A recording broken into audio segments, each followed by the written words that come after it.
Hello all everyone, আরেকটা আমি নতুন ভিডিও আপনাদেরকে আমি দেখাচ্ছি। ভালো যদি লাগে অবশ্যই পাশে থাকবেন, শেয়ার করবেন। এটা হলো গন্ধপাতা।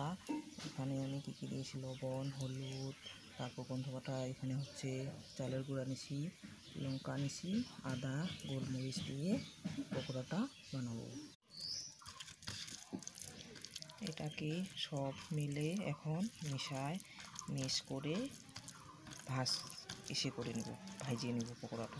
দেখুন এইভাবে করতে লাগবে, সবগুলো করে তারপর এখন আমি ভাজবো।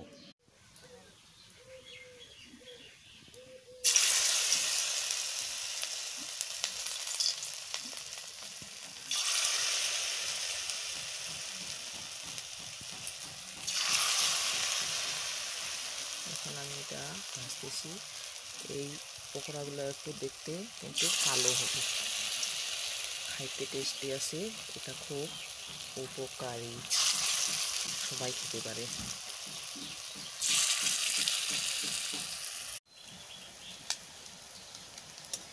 এখন আমি এগুলাকে দেখেন কীরকম কালার হয়েছে, সুন্দর কালার।